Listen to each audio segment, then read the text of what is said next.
for you to be exempted the file, not the occupancy permit, the application file, because you must to make files. But for the period the school has been there, the files could have been misplaced. And previously, the ministry would just say permission granted. So as you streamline those issues, this time you have been exempted from that. Banadio, allow me to listen presentation. You will be given an hour at Buntaba. There is a secondary school AGM meeting. The difference is this meeting is ours. The other ones we are visitors. Kantandike n'ekigendererwa kyaleero atwala ebyenjigiriza mu disitulikiti y'e Mukono. Ekigendererwa ky'olukiiko luno olwaleero kyakuyitira mu batwala amasomero ag'enjawulo aga primary ne secondary ne tertiary institutions ku bye balina okuteekateeka n'okukakasa nti weebiri naddala mu bisulo by'abaana. Twabayise tubayitiremu nga tunaba kutuuka mu kulambula amasomero okugenda okubaawo nga kulembeddwa Ministry of Education and Sports. Njagala okutegeeza ab'amasomero bonna abalina ebisulo naye nga baregisitalinga amasomero nga gadde ne boarding ate ne basigazaako section emu, then baba balina okuddayo okukiriyalinga n'okutereeza status yaabwe. Baba nga basigala nga ba boarding yokka, then bagende bakitereeze. Baba basigala badde bagende bakitereeze. Baba nga badde and boarding, then nakyo kitereezebwe.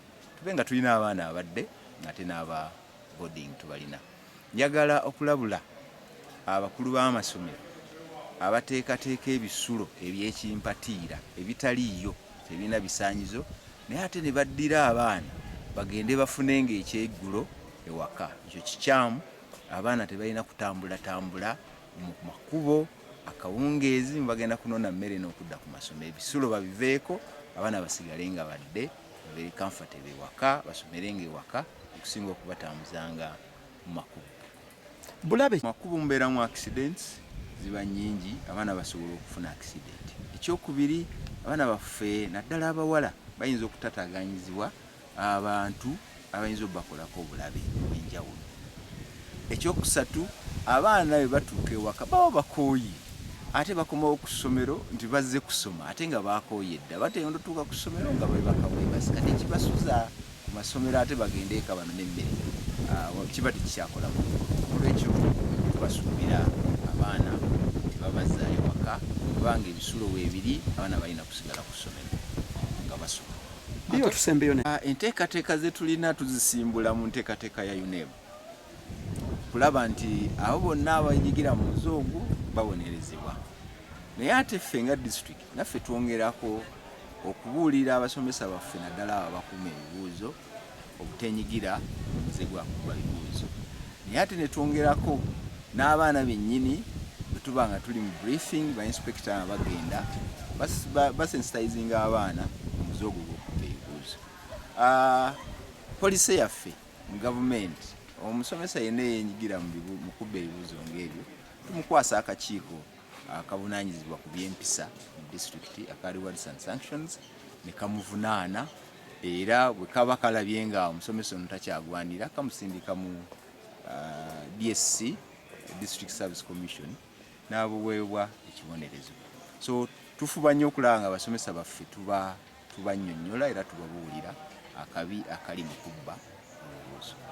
Directors kyamukisa mubi engeri director gyogenda n'owumulirako mu dormitory z'abaana oba n'abakozi abalala bonna kabibasomesa kabibawaddeni kabibako si kyabuvunaanyizibwa abantu abakulu ogenda okuwumulirako ate mu bisulo by'abaana kuba naye ekyokusula obusuzi ku ssomero nga director ayinawo ennyumba kirina buzibu n'abasomesa bateekwa okubeerawo. Safety ne security y'abaana ndowooza ate eggumira nnyo nga n'abakozi bano abakulu bananyini masomero basula ku ssomero naye ebyokwebaka mu bisulo by'abaana ekyo bakiveeko tekikolamu.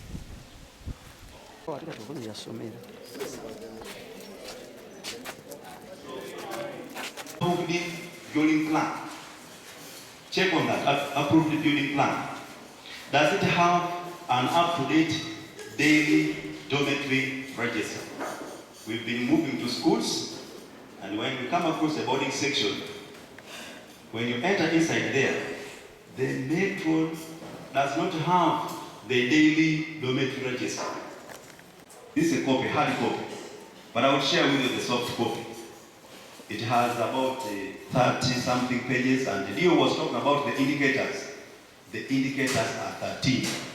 The first one being overall management, and the last one being management of boarding facilities. 13 indicators. This will be your Bible at school. It will help you with the checklist to find out the gaps in your schools. Now the other one is the general safety and security measures. There should be a functional safe, must have all its contacts. And when you print them, where do you place them? On the notes board in the staff. Regular fire drills, I've said once a term, that is okay. T at school.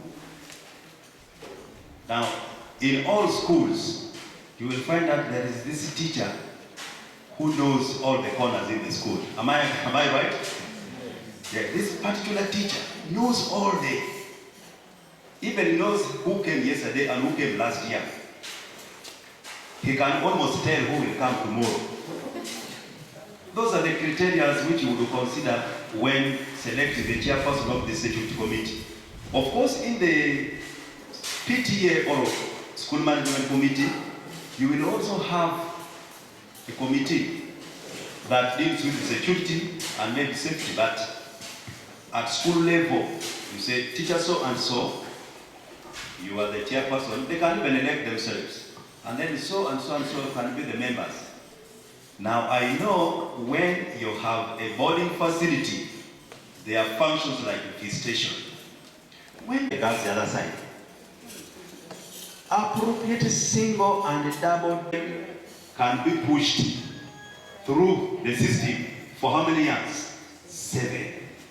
If it is a secondary school, within the dormitory premises, there should be separate location for each sex. In case there's a problem. The other one is laundry, washing area, and drying lines must be provided. The children should not 1 to 40. 1 toilet, 40 learners. And the last 2 words says, thank you very much for your. Zenkolanga inspector ya somero zebera Mukono district. Kakati lero twalese abakulu b'esomero abalina ekisulo boarding school, what we call boarding schools. Kati ministry eline teka okulambula esomero ngerina boarding. Eyo lwaki twalese lero abakulu ab'esomero to prepare them bateketeke ebintu bya yokulambula biri bitya nayogere ku health workers para bakola ku bulamu aba health workers ba nurses bakola mu masomero olusi osanga nti omuntu alina fake paper agamba nti nze ndi musawo nonye mirimu kati papule eyo certificate ntufu njagala abakulu b'esomero balabe whether certificate eyo ntufu oba nera. Oyinza okosanga nti omuntu alinga okay qualifying nga midwife nagamba nti ali musawo ekifo kyo ku applying omusawo oleta midwife ono abasawo byokuzaala ozaala bakola ebyokuzaala eyo si kituufu. So ministry ayagala okulaba nti aba health workers abalina certificates ennungi bakola ku somero eyo. Ekyokubiri masanyalaze waliwo abalina dormitories ne masanyalaze bayisa wansi olaba waliwo lights naye wire oba yayisewa eyo bypassing eyo illegal. Twagala okulaba nti buli masomero erina proper wiring entuufu nga amasannyalaze bawayaringa entuufu ate buli mwezi oba buli mwaka buli taamu waliwo ajja n'alaba nti wayaring ekyali okay.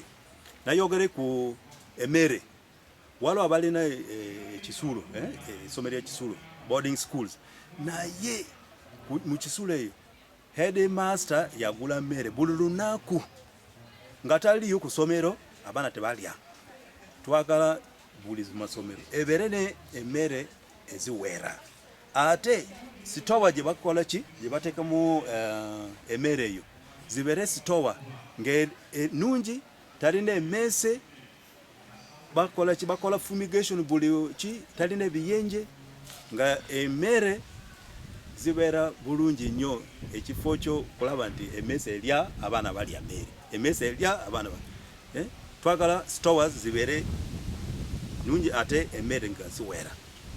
Ekirala nayogere ku ebisanizo requirements, basic requirements. Boarding school alina okubeera ne papula ki waliwo ebintu bingi nnyo boarding school erina okubeera naye because abaana babeera ku ssomero eriga waka, so buli masomero bateekamu ebisanizo nga ziwera bulungi nnyo abaana babeere ki babeere bulungi. Eyo lwaki twaleeta bano bananyini b'essomero aba headmasters tuteme empenda okulaba nti nga abakulu bajja kuva Kampala okulaba gundo ku amasomero nga bamaze okuteeka ebintu bingi nnyo ebikwetaaga mu masomero yabwe. Kino mugenda kikola district yonna because buli sub county buli Gombola elina boarding school. Omukulu abakulu bagenda kuva Kampala, abalala bajja kuva mu office wa RDC, abalala ba inspectors ne tutolola masomero na district. Twagala kulaba nti essomero eri boarding erina ebisanizo olabe kyoyinza okunoonya okiteekewo. Nja kusanyuka nnyo nga tuzze mu masomero nfune lipooti nti abagenze Katosi bali mu 60%, 70 babawadde emyezi 3 beeteze kasaba kuwa emyezi 3 kitegeeza olunalifu okwokola ki kubanga abamu ku bano bugenda okuziba ng'ekisulo bakiggaddewo abaana balina okubeera pulesi. Anaaba yeetegese yafuna omukisa ogwo n'okumutambulira bulungi. So at the moment mbasaba tukomaawo naye nga abatasobodde kujja ekyamazima nze kikyanneewuumya omutwe abatasobodde kujja beetaaga kukolera ki? Kuno byagamba tubatunuulira naye nze ndabanga etali kyakubatunuulira era sibo nze nkyagenze nakyo nkiyina. Omuntu atazze mu lukiiko muno yeetaaga kukolera ki? Kubanga yagenda otutawaanya waliwo tutashikisi ng'olaba kristi buli omu agezaako okwekebera. Omanyi omuntu gw'obadde ne yeekeberamu yamanya nti ekyamazima wano nataddewo bbiri naye nga si kituufu, naye nga yalowooza ataddewo bbiri nga yasinga naye ng'amanyi nti akoze eki nti alimbye.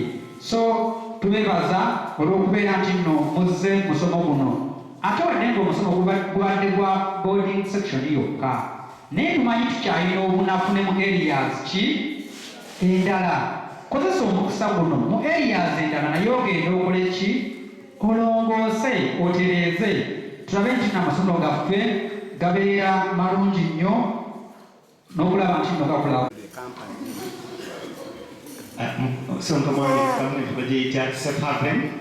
Ku kisulo gye nabadde n'embuza metroni oyina mu kisulo abaana bameka? N'aŋŋamba 8. N'eŋŋamba bwe nabadde naye tubale obutanda bwe tulina mu ki nga buli 6. Nafisa mumubuuza abaana basula omu nti ye bali bameka? 8. Tubale obutanda ng'obutanda bulimu bumeka? 6. Naye nga n'ekikya tuli naye era tuyimiridde naye nti nange sibitegeera simanyi lwaki atagande 8. Register ziriwa?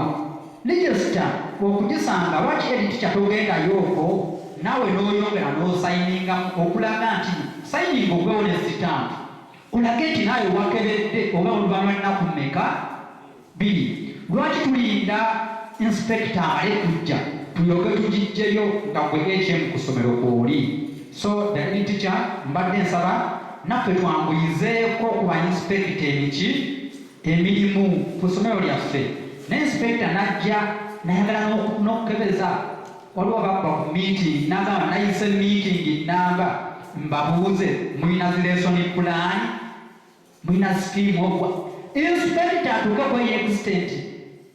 Era simanyi ngeri mukwata mulimu gwammwe nze bwe nsanga ebiticha ng'ate abasomesa tebabiina nze ebiticha oba ogenda kunnyonyola kubategeeza omulimu gwoba okoze eki.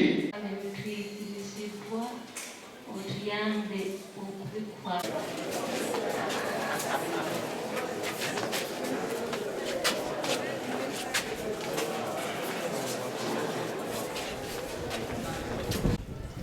Erinnya nze Lujaganya Ronald nga nze head teacher wa Naggalama Junior School.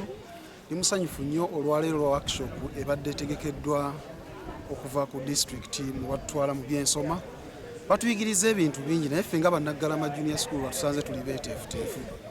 Batubadde batuyigiriza ku biki bye twanditaddewo okulaba nga ebisulo by'abaana bye tulina bitambula bulungi.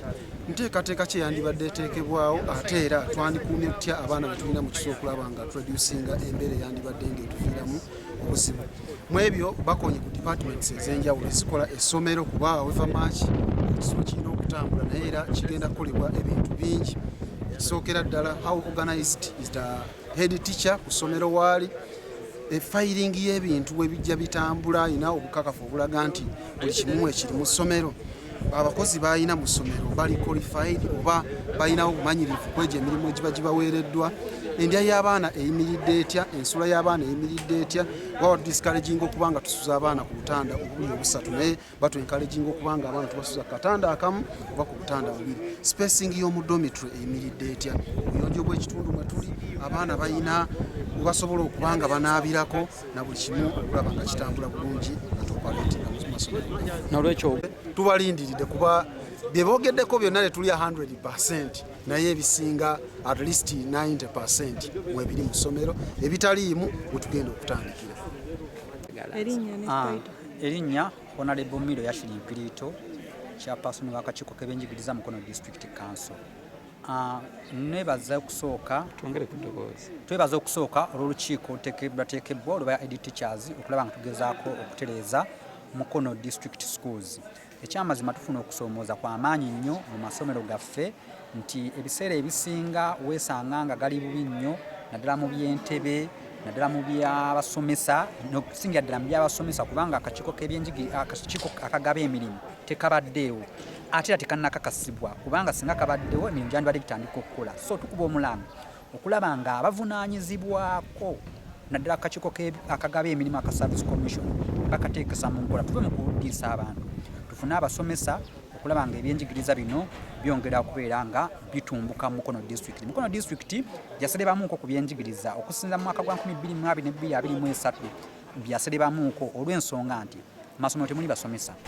Ate ng'osanga essomero limu lirina ebibiina 7 abasomesa 4 oba abasomesa 3 nga tulina wakubajja okujjako nga tufunye Service Commission ne recruiting abasomesa on the replacement basis. Kuba twetaaga abasomesa 200 n'okudda waggulu abaafa abaakaddiwa abannyuka emirimu n'abo abalwadde. So ensonga eyo enkulu ennyo esinga okutawaanya amasomero ga Mukono District. Ssentebe wa olukiiko lw'abatandisi b'amasomero ng'ate era nze mutandisi wa Naggalama Junior School. Omulanga gwekubira abatandisi b'amasomero bonna okusobola okusiba omutindo gw'amasomero wonna mu Mukono. Okwetegekera obulungi ba inspectors bano nga bajja kisooka amagezi ge batuwadde tugatwale nga makulu ga nsonga era twetereeze mu ngeri yonna esoboka. Ng'Omuganda bw'agamba amagezi muliro bwe gakugwako gajja wa mulirwana. Tuyambagane era ekyemu kujja tutesaawo ekibiina kino tulani tuyambagana nga ffenna abatandika amasomero. Amasomero gano gatuyamba ffenna nga bannyinigo gatuyamba nga gavumenti okulaba nti abaana ba Uganda abataali sifunye mukisa kusoma basobola okusoma kubaga gavumenti tegatumala matono. Kakati enteekateeka eno ey'okugalambula n'okulaba nti tugateeka tugasitula okutuuka ku mutindo omulungi. Simbi nungi nnyo naffe tugyagala, naye kyetwagala okulaba nti tuyambagana tulabe nti tuteeka omutindo ogwetaagisa mu masomero gaffe aga private. Schools tulina okusomoozebwa okulala okunene nti tulina emisolo mingi, si musolo gumu, 2, 3 naate bannaffe abamu tebagimanyi emisolo ki gye tulina okuwa. Ffe nga batandisa amasomero tukimanyi nti buvunaanyizibwa waffe okuwa emisolo era tugiwa, naye oluusi gituyitirirako ate bannaffe obutagimanya nekibaleetera obuzibu ne batagiwa. Naye nga twagala era tusinkane nabo ffenna tuweŋŋane amagezi okulaba nti tugiwa mu ngeri ezo, ate ne bakama baffe abagitusolozaamu nabo batukwate bulungi nga naffe tugimanyi, tulabe nti baleero osasuddeko guno oba guno olina okusasula bweziti, naye abamu tebakimanyi.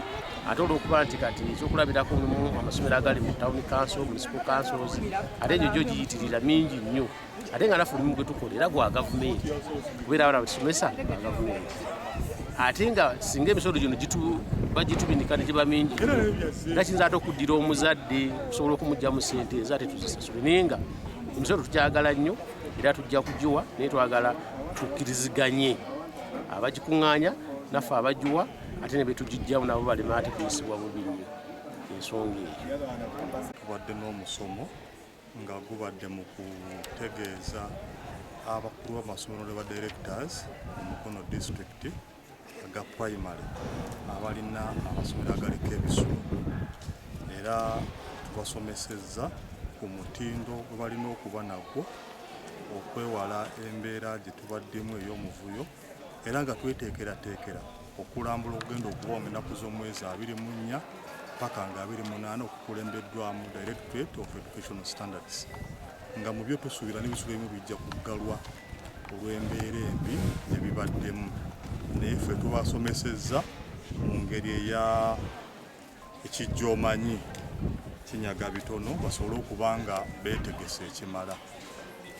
Tubadde n'ebizibu ebisinga okuba ebingi, osanga mu bisulo ebimu abaana abamu emyaka gyonna bazi oli yazimba ekizimbe kimu holo ye n'ateekamu abaana emyaka gyonna. Kyo nno kibadde kizibu nnyo era nga kitawaanya abaana. Bo bayinza obutakira nti kibatawaanya, naye nga kibatawaanya kubanga emyaka egyo girina ebyetaago bya njawulo era n'enkula yaabwe ey'omubiri ya njawulo. Kati buli mwana omuto olwalaba ekintu ekiri ku mubiri gwa munne nga ye takirina, kisobola omwesittaza oba omweraliikiriza.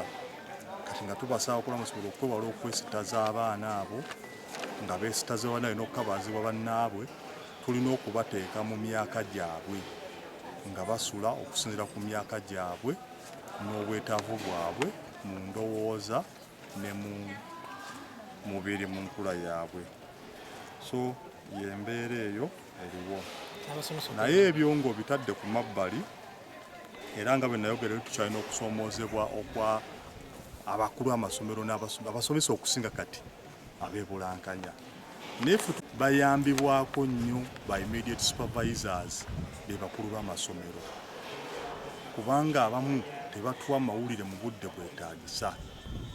Naye ng'enjogera ya bannaffemu gye bajja nayo yegamba nti kati buli omu yeebereremu, yessawa ne komite nayo yeebereremu. Abantu bano babeera nabo mu kunywa emyenge, mu kuvuga boodabooda n'emirimu gyonna gyonna ku bafu bali kusuza bafiirwa kuwaata mmere ku nnyimbe. Abantu kyessaawa baveyo bagamba omusomesa nti tica essaawa zino nnakubeera ku ssomero, mwami sali nga tokoze kiki ekiguddewo, abaana baffe bakola ki? Bafiirwa.